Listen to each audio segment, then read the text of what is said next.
नमस्कार। आज की परिचर्चा में आप सभी का स्वागत है। आज के व्याख्यान का विषय है न्याय। पहले दो भाग में हमने देखा कि राजनीतिक सिद्धांत के दृष्टिकोण से समानता और स्वतंत्रता का क्या अर्थ है। अब हम समझने का प्रयास करेंगे कि समानता और स्वतंत्रता को लेकर जो वाद है उसका निर्णय कैसे किया जाए। न्याय की अवधारणा यही स्थापित करने की कोशिश करती है कि समानता और स्वतंत्रता के मध्य कैसे संतुलन बनाए रखा जाए। न्याय के सिद्धांत भी इन वादों और विवादों से प्रभावित होते रहे हैं। आज के हमारे विषय विशेषज्ञ हैं डॉक्टर शिवपूजन प्रसाद पाठक, जो वर्तमान में भारती कॉलेज दिल्ली विश्वविद्यालय में सहायक प्रोफेसर हैं, और मैं साक्षी मांडवाल। प्रस्तुत आलेख का मुख्य उद्देश्य है न्याय की अवधारणा को समझना, न्याय के प्रचलित सिद्धांतों की विवेचना करना, न्याय के विविध आयामों को जानना। सबसे पहले न्याय की अवधारणाओं को समझने की कोशिश करते हैं। राजनीतिक सिद्धांत में न्याय की अवधारणा सभी राजनीतिक प्रत्ययों जैसे स्वतंत्रता, समानता तथा अधिकार की जननी है। न्याय किसी भी समाज का प्रथम सद्गुण होता है। न्याय की अवधारणा यह जानने का प्रयास करती है कि कौन सी व्यवस्था या पद्धति स्थापित की जाए ताकि सभी को समाज में उसका उचित स्थान तथा भौतिक संसाधनों पर नियंत्रण प्राप्त हो। कौन से मापदंड जैसे योग्यता, आवश्यकता या क्षमता अपनाए जाए जिसके अनुरूप व्यक्ति को सेवाएं दी जाए और किस तरह का अधिकार व्यक्ति को प्राप्त हो। न्याय ये भी विचार करता है कि किस प्रकार की शासन व्यवस्था सर्वोयुक्त होगी जो समाज में समरसता तथा सामंजस्य स्थापित कर सके, जिससे राजनीतिक व्यवस्था स्थिर रहे। इन सभी प्रश्नों का उत्तर न्याय की अवधारणा में निहित है। इतना महत्वपूर्ण विषय होने के बावजूद न्याय क्या है, इसका वास्तविक सर्वव्यापी मापदंड निर्धारित नहीं किया जा सका। देश और काल के अनुरूप न्याय को भिन्न भिन्न रूपों में परिभाषित करने का प्रयास किया गया है। परंपरागत अर्थों में न्याय नैतिकता तथा धार्मिक तत्वों से जुड़ा था। न्याय का आशय न्यायपरायण व्यक्ति से लिया जाता था, जिसमें सच्चरित्र व्यक्ति के गुणों पर विचार किया जाता था एवं प्रचलित मूल्यों तथा मान्यताओं को तब साधारणतः न्यायपूर्ण समझा जाता था। स्पष्ट है कि प्राचीन अर्थों में न्याय कर्तव्य के रूप में था एवं व्यक्ति से एक बनी बनाई व्यवस्था को सुरक्षित रखने की उम्मीद की जाती थी। किंतु न्याय आधुनिक अर्थों में व्यक्ति के गुणों तक सीमित न रहकर पूरे समाज या व्यवस्था के रूप में स्वीकार किया जा रहा है। वर्तमान में न्यायपूर्ण समाज एवं न्यायपूर्ण व्यवस्था की बात की जा रही है। आज न्याय प्रत्यय में यह विचार किया जा रहा है कि वंचित वर्ग की दशा सुधारने के लिए क्या किया जाए। न्याय के विचार को समझने के लिए प्राचीन विचारकों प्लेटो एवं अरस्तु की न्याय की अवधारणा को जानना होगा, जो न्याय के परंपरागत सिद्धांत के उदाहरण हैं। प्लेटो का मानना है कि न्याय का उद्देश्य नागरिक के द्वारा कर्तव्य का पालन है। न्यायपूर्ण व्यवस्था की स्थापना के लिए प्लेटो राज्य के अंदर नागरिकों के 3 वर्गों की चर्चा करते हैं, जिनके निष्ठापूर्ण कर्तव्य पालन से ही न्याय की प्राप्ति संभव होगी। प्लेटो के अनुसार राज्य में सैनिक वर्ग, उत्पादक वर्ग एवं दार्शनिक शासक 3 वर्ग होते हैं। इन तीनों का मानव व्यवहार क्रमशः भावना, दृश्य एवं ज्ञान के रूप में होता है। प्लेटो के अनुसार इन तीनों वर्गों को न्यायपूर्ण कर्तव्य पालन हेतु क्रमशः साहस, संयम एवं बुद्धिमत्ता रूपी गुणों को आदर्श बनाते हुए इन्हें पाने का प्रयास करना चाहिए। प्लेटो के अनुसार इन तीनों सद्गुणों के उचित संयोग होने पर न्याय रूपी सर्वोच्च सद्गुण की प्राप्ति संभव हो सकेगी। अरस्तु न्याय को मानवीय संबंधों के नियामक के रूप में स्वीकारते हैं।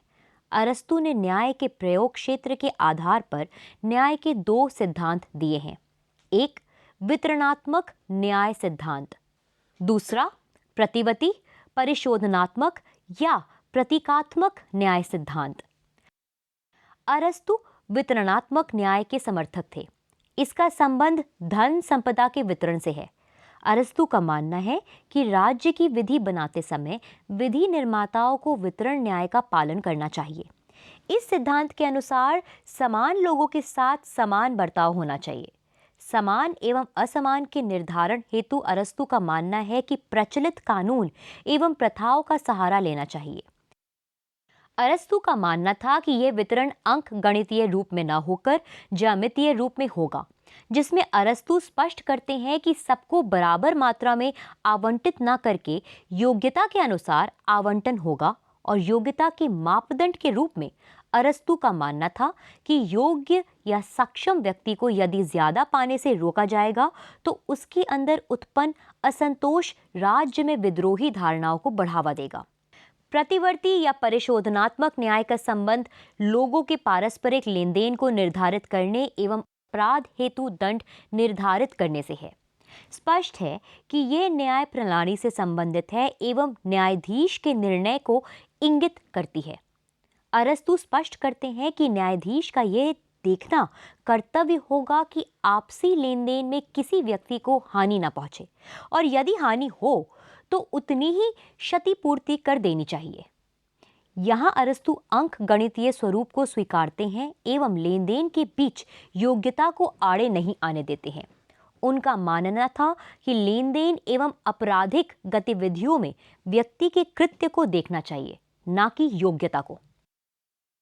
अरस्तु का यह सिद्धांत न्याय की आधुनिक अवधारणा के नजदीक दिखाई देता है। उपरोक्त से स्पष्ट है कि अरस्तु का न्याय विचार यथास्थिति का समर्थक है। मध्यकालीन समाज में न्याय ईश्वरीय आदेश पालन करने में निहित था।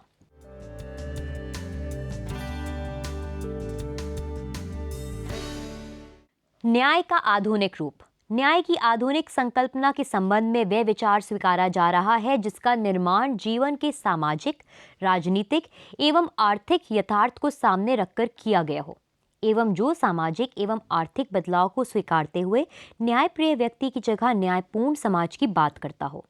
न्याय वह व्यवस्था है जिसके आधार पर प्रत्येक मनुष्य को वे सभी अधिकार दिए जाते हैं जिनको समाज उचित ठहराता है, किंतु इस अधिकारों के निर्वहन हेतु यह जरूरी है कि हम कुछ कर्तव्यों का निर्वहन भी करें, और ये कर्तव्य कानून के अनुपालन के रूप में है। अतः स्पष्ट है कि न्याय हमारे लिए कानून के औचित्य को सिद्ध करता है। न्याय की समस्या पर अनेक दृष्टि से विचार करने पर न्याय के कुछ पक्ष उभरते हैं।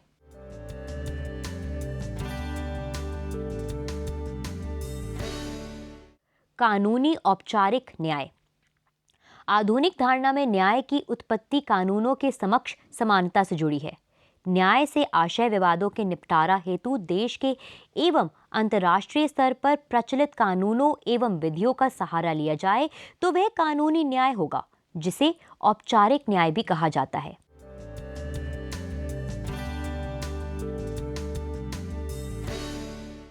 प्राकृतिक न्याय। विधि या कानून जहां पर अस्पष्ट हो वहां पर प्राकृतिक न्याय का सहारा लिया जाता है, जो प्राकृतिक विधियों पर आधारित है।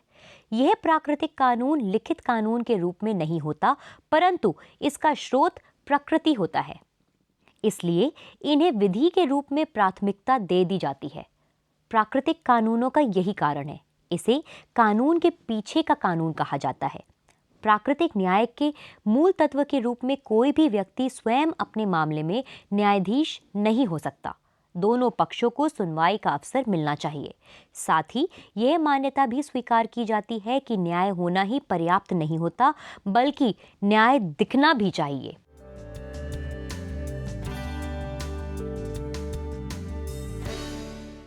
सामाजिक, आर्थिक एवं राजनीतिक न्याय। सुविधा अनुसार समाज का अध्ययन हम सामाजिक, आर्थिक एवं राजनीतिक परिप्रेक्ष्य में करते हैं। अतः न्याय को भी इन तीनों अलग अलग रूपों में अध्ययन किया जाता है, जिसमें सामाजिक न्याय से आशय है समाज में जाति, वर्ण, लिंग, धर्म इत्यादि का भेद किए बिना सभी मनुष्यों की गरिमा का सम्मान किया जाए। आर्थिक न्याय से आशय सभी को अपनी क्षमता एवं आवश्यकता के अनुरूप उचित शर्तों पर वस्तु एवं सेवाओं की प्राप्ति हो सके। बाजार व्यवस्था व्यक्ति की इच्छा के विरुद्ध मनमानी करने के लिए स्वतंत्र न हो। वहीं राजनीतिक न्याय से आशय सार्वजनिक नीति बनाने में सभी को हिस्सा मिलने से है, अर्थात सत्ता प्राप्ति का मार्ग सबके लिए खुला होना चाहिए। भारतीय संविधान की प्रस्तावना में स्वीकृत राजनीतिक, आर्थिक एवं सामाजिक न्याय का आशय व्यक्ति को क्रमशः स्वतंत्रता, समानता एवं बंधुता सुनिश्चित करने से है, जिसके जरिए फ्रांसीसी क्रांति के आदर्श को चरितार्थ करने का प्रयास किया गया है। इन तीनों को मिलाकर ही सामाजिक जीवन में न्याय के व्यापक आदर्श को हम पा सकते हैं। यह स्पष्ट है कि प्राचीन एवं मध्यकालीन समाजों में संपत्ति एवं प्रतिष्ठा रूपी विषमताएं स्वीकार की जाती रही हैं, किंतु आधुनिक समाज में इन्हें स्पष्टता नकारा जा रहा है, जिसका लक्ष्य सामाजिक न्याय के प्रत्यय को पाना है।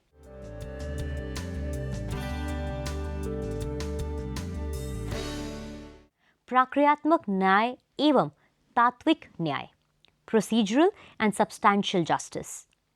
सामाजिक जीवन में न्याय को किस रूप में स्थापित किया जाए, इस विवाद को हल करने के क्रम में न्याय संबंधी आधुनिक चिंतन प्रक्रियात्मक एवं तात्विक न्याय के रूप में प्रकट होता है। प्रक्रियात्मक न्याय आधुनिक उदारवादी विचारकों द्वारा दी गई विचारधारा है। इन विचारकों का मानना है कि मूल्यवान वस्तुओं, सेवाओं, लाभों आदि के आवंटन की प्रक्रिया न्यायपूर्ण होनी चाहिए, अर्थात विधि, कानून या सिद्धांत न्यायपूर्ण हो। दूसरे शब्दों में, यदि न्याय की प्रक्रिया पूरी तरह से वैधानिक है, किसी प्रकार में नियम का उल्लंघन नहीं किया है, तो न्यायपूर्ण है। किसको क्या मिला, ये महत्वपूर्ण नहीं है। इसके विपरीत तात्विक न्याय से तात्पर्य केवल प्रक्रिया या सिद्धांत ही न्यायपूर्ण नहीं होना चाहिए, अपितु इन लाभों का वितरण न्यायपूर्ण होना चाहिए। व्यक्ति को समाज में उसकी योग्यता तथा क्षमता के अनुसार उसकी स्थिति प्राप्त होनी चाहिए। इस प्रकार हम कह सकते हैं कि प्रक्रियात्मक न्याय का स्वरूप कानूनी एवं औपचारिक न्याय से मिलता जुलता है। वहीं तात्विक न्याय सामाजिक, आर्थिक एवं राजनीतिक न्याय को पाने के लिए प्रयासरत दिखता है।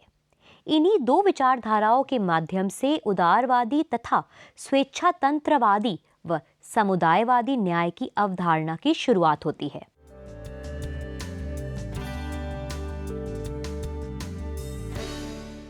न्याय का उदारवादी दृष्टिकोण, जॉन रॉल्स के विचार। रॉल्स अपने न्याय सिद्धांत को शुद्ध प्रक्रियात्मक न्याय की संज्ञा देते हैं, जिससे आशय है कि न्याय का जो भी सिद्धांत सर्वसम्मति से स्वीकार कर लिया जाएगा, उसके प्रयोग के उपरांत जो भी वितरण व्यवस्था अस्तित्व में आएगी, वे अनिवार्यतः न्यायपूर्ण होगी। रॉल्स के अनुसार न्याय की मुख्य समस्या प्राथमिक वस्तुओं के न्यायपूर्ण वितरण से है। प्राथमिक वस्तुओं से इनका आशय स्वतंत्रता एवं अधिकार, शक्ति, अवसर एवं संपत्ति से है।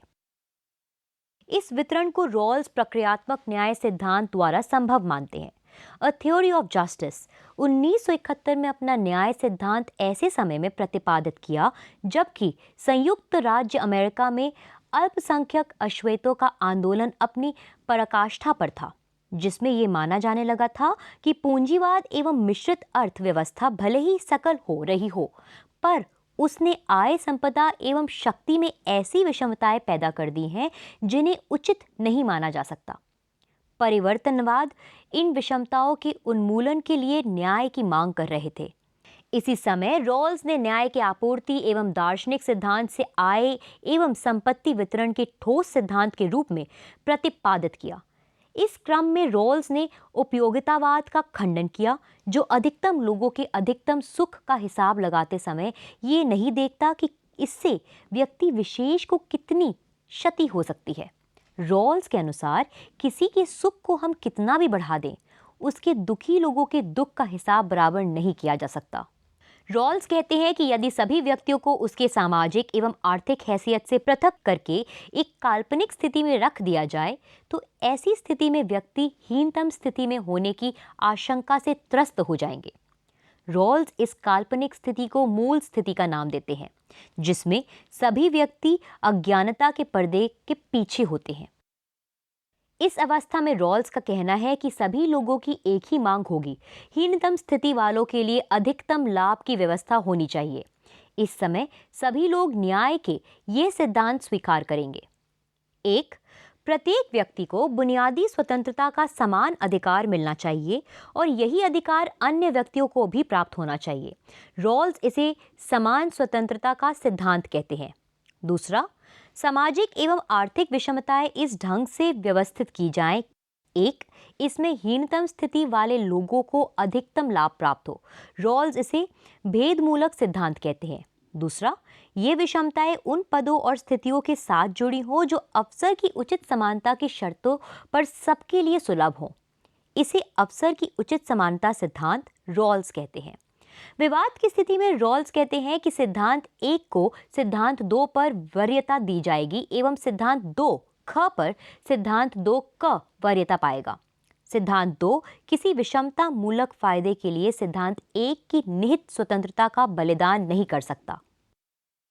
रॉल्स के न्याय सिद्धांत की मुख्य विशेषता यही है कि उसने सीधे बाजार व्यवस्था को प्रक्रियात्मक न्याय के स्वरूप में नहीं स्वीकारा है, जैसे कि हाइक, फ्रीडमैन और नॉजिक जैसे उदारवादियों ने किया, अपितु रॉल्स प्रक्रियात्मक न्याय को सोशल जस्टिस का उपकरण बनाने का प्रयास करते हैं।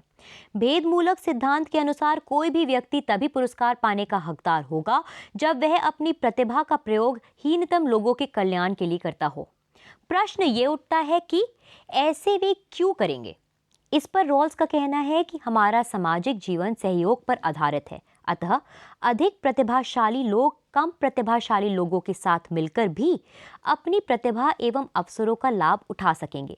रॉल्स कहते हैं कि समाज रूपी श्रृंखला को मजबूत करने के लिए इसकी सबसे कमजोर कड़ी को मजबूत करना होगा, क्योंकि कोई भी जंजीर अपनी कमजोर कड़ी से ज्यादा मजबूत नहीं होती है। यह प्रक्रिया दोहराते रहने पर ही पूरा समाज शुद्ध हो सकेगा और यही न्याय की उचित एवं आदर्श व्यवस्था होगी।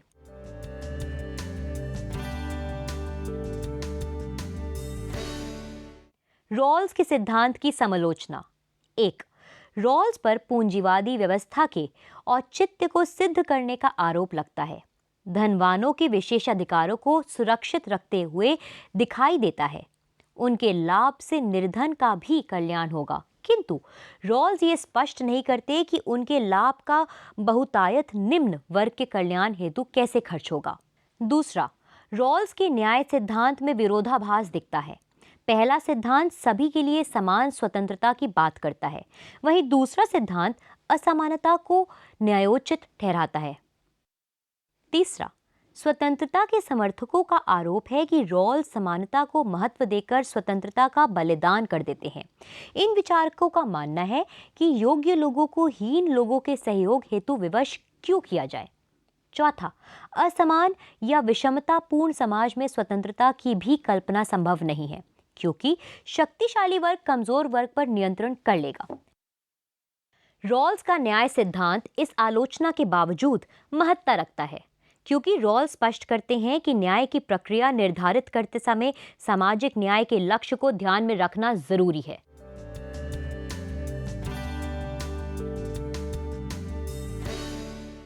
नॉजिक का न्याय सिद्धांत।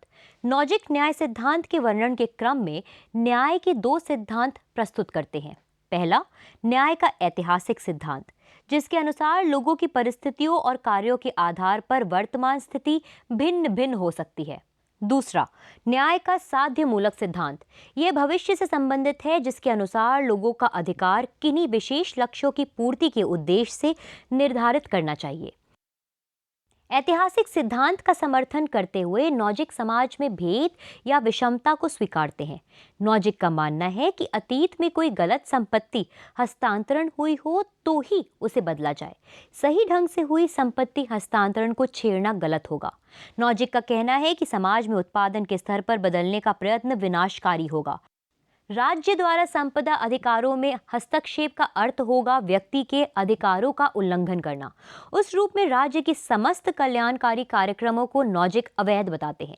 नॉजिक के अनुसार कोई भी संपत्ति अधिग्रहण तभी गलत होगा जब वे दूसरे की स्थिति पहले से खराब कर दे। उदाहरण के लिए, कोई यदि प्राण रक्षक दवा बनाकर महंगे दाम पर बेचे तो यह उचित होगा, किंतु यदि दूसरों को वे वैसी दवा ना बनाने दे, यह अनुचित होगा। मरुस्थल में पानी का यदि एक ही स्रोत है तो उस पर एक व्यक्ति के नियंत्रण को राज्य मान्यता नहीं दे सकता।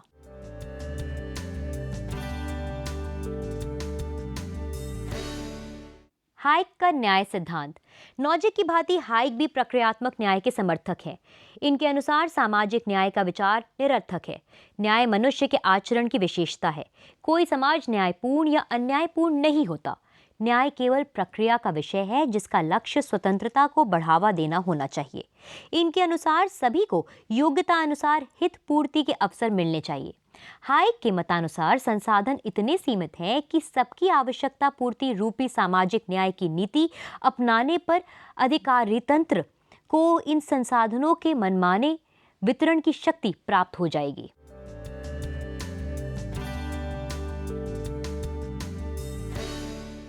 न्याय मार्क्सवादी दृष्टिकोण। मार्क्स प्रत्येक को अपनी योग्यता के आधार पर वितरण के स्थान पर आवश्यकता के अनुरूप वितरण का समर्थन करते हैं। न्याय की मार्क्सवादी अवधारणा में समाज के प्रति प्रतिबद्धता दिखाकर सामान्य हित को पाने की बात की गई है। माइकल वाल्जर का मानना है कि न्याय का कोई सार्वभौम नियम नहीं हो सकता। न्याय का नियम बनाते समय देखना चाहिए कि यह नियम किसके लिए है। मार्क्सवादी अवधारणा के अनुसार सामाजिक जीवन के प्रत्येक क्षेत्र में सामाजिक वस्तुओं के वितरण के लिए भिन्न भिन्न मापदंड स्वीकारते हैं। सामाजिक, आर्थिक एवं राजनीतिक न्याय की प्राप्ति के लिए तदनुरूप भिन्न भिन्न नियमों को स्वीकारना होगा। वॉल्जर न्यायपूर्ण व्यवस्था को विकेंद्रीकृत लोकतंत्री समाजवाद व्यवस्था के प्रतिरूप के रूप में स्वीकारते हैं, जिसमें सभी क्षेत्रों के लिए जरूरत के अनुरूप छूट एवं आवश्यकता अनुसार बंधन स्वीकारे जाएंगे। पूंजीवादी व्यवस्था के अन्याय को उभारने के क्रम में मार्क्स एवं एंजल्स द्वारा न्याय की अवधारणा पर विचार किया गया है। यद्यपि मार्क्स का मानना था कि जब अभाव एवं संघर्ष को जन्म देने वाली परिस्थितियां समाप्त हो जाएगी, तब रॉल्स और उसके न्यायिक उपकरणों की जरूरत नहीं पड़ेगी। किंतु इसके बावजूद मार्क्सवाद ने आवश्यकता के अनुसार वस्तु एवं सेवाओं के वितरण को न्याय के आदर्श के रूप में मान्यता दी है। न्याय की उदारवादी और समाजवादी अवधारणाओं के अतिरिक्त और भी कई चिंतन धाराएं उभरी, जिन्हें अराज्यवादी की संज्ञा दी गई है। इन धाराओं के प्रतिपादकों ने अपनी न्याय और न्याय सम्मत समाज की अभिधारणाओं का आधार इस मान्यता को बनाया कि न्याय तभी संभव है जब लोगों पर शासन करने के लिए कोई राज्य या प्राधिकरण ना हो।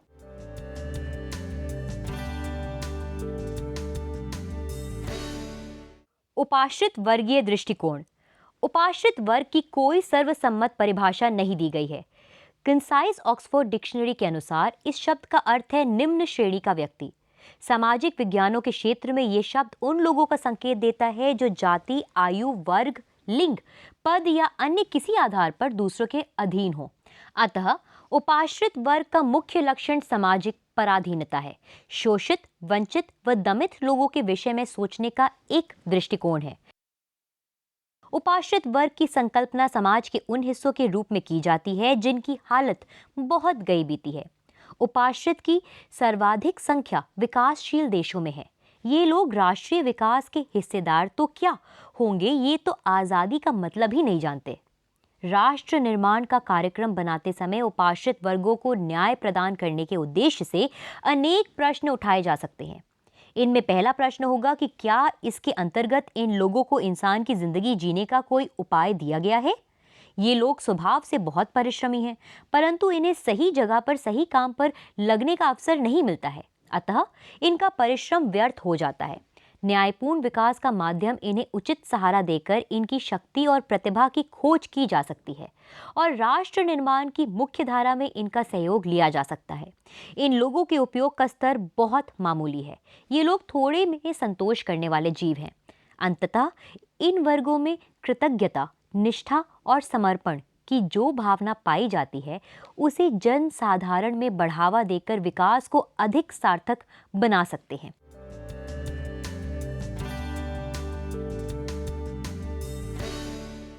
नारीवादी दृष्टिकोण। नारीवादी दृष्टिकोण के अनुसार न्यायपूर्ण विकास के संदर्भ में सबसे पहले ये प्रश्न सामने आता है कि क्या विकास की प्रक्रिया से स्त्रियों को भी उतना ही लाभ होता है? क्या पुरुष प्रधान देश में ये संभव नहीं कि विकास के परिणाम स्वरूप पुरुषों की शक्ति, सम्मान एवं सुख सुविधाओं में तो पर्याप्त बढ़ोतरी हो जाए, परंतु स्त्रियों की स्थिति में कोई उल्लेखनीय सुधार ना हो? विकसित देश में इतनी सुख समृद्धि और उन्नति के अवसरों के बावजूद स्त्रियां पराधीन बनी रहती हैं। तब ये कैसे सोच सकते हैं कि विकासशील देशों में विकास की प्रक्रिया स्त्रियों के उत्थान को बढ़ावा देगी? विकासशील देशों में ये हाल है कि स्त्रियों के लिए उन्नति के अवसर तो दूर, उन्हें समान काम के लिए समान वेतन तक नसीब नहीं होती। स्त्रियों के प्रति भेदभाव वही प्रचलित मान्यताओं और संस्कारों का हिस्सा है। न्यायपूर्ण विकास हेतु नारीवादी सबसे पहला मुद्दा छोटे परिवार का उठाती है। स्त्रियों के लिए छोटा परिवार मुक्ति का साधन है। इससे स्त्रियों को व्यावसायिक जीवन के लिए अवसर उपलब्ध होते हैं। उसी के साथ ये भी देखना जरूरी है कि सार्वजनिक जीवन में स्त्रियों की सहभागिता कितनी बढ़ी है और सत्ता के स्तरों पर उनका प्रतिनिधित्व कहां तक पहुंच पाया है। उदाहरण के लिए भारत में पंचायत राज के स्तर पर स्त्रियों के लिए 1/3 स्थान सुरक्षित कर दिए गए हैं, जिससे बहुत सारी स्त्रियों को घर की चार दीवारी से निकालने, सार्वजनिक जीवन में आगे आने और सार्थक भूमिका निभाने का मौका मिला है। न्यायपूर्ण विकास के प्रति नारीवाद दृष्टिकोण का दूसरा महत्वपूर्ण पक्ष ये है कि स्वयं स्त्रियां और स्त्रियोचित गुण विकास की प्रक्रिया में कितनी सार्थक भूमिका निभा सकती हैं। सांस्कृतिक नारीवाद दृष्टिकोण के पक्षधर ये मानते हैं कि स्त्री का स्वभाव न केवल पुरुष के स्वभाव से भिन्न है, बल्कि वह उसकी तुलना में उच्च कोटि की भी है। स्त्रियां स्वभाव से ही प्रकृति के निकट संपर्क में रहती हैं। इसके विपरीत पुरुष स्वभावतः कृत्रिम जीवन बिताना पसंद करते हैं। पर्यावरणोन्मुख नारीवाद के समर्थक ये तर्क देते हैं कि आज के मनुष्य ने अपने सुख और संतुष्टि के लिए प्रकृति और धरती की शोभा को नष्ट भ्रष्ट कर दिया है।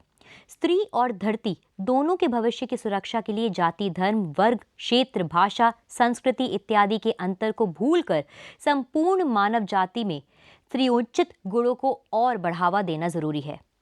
इस दृष्टिकोण के पक्षधर समाज में लिंग मूलक विषमता को मनुष्य और प्रकृति के संबंध का प्रतीक मानते हुए यह तर्क देते हैं कि जैसे पुरुष वर्ग स्त्रियों पर अपने प्रभुत्व को स्वाभाविक मानता है, वैसे ही मनुष्य प्रकृति पर अपने प्रभुत्व को स्वाभाविक मानता है।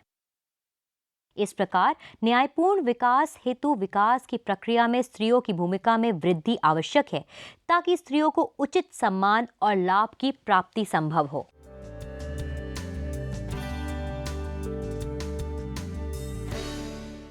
निष्कर्ष: इस व्याख्यान को समझने के बाद हम कह सकते हैं कि न्याय का कोई सर्वमान्य सिद्धांत नहीं है, बल्कि देश और काल के साथ न्याय की मान्यताओं और मूल्यों में परिवर्तन होते रहते हैं। हम ये भी कह सकते हैं कि न्याय की अवधारणाएं स्वतंत्रता, समानता और विकास से प्रभावित है। स्वच्छंदतावादी विचारक हायक और नॉजिक स्वतंत्रता को अपने न्याय का केंद्र बताते हैं, तो मार्क्सवादी चिंतक समानता को अधिक महत्व देते हैं। वहीं उपाश्रित व नारीवाद के लिए समुचित अवसर व विकास न्याय है। आज हम अपनी चर्चा को यहीं पर विश्राम देते हैं। आपके प्रश्न और सलाह हमेशा आमंत्रित हैं। नमस्कार।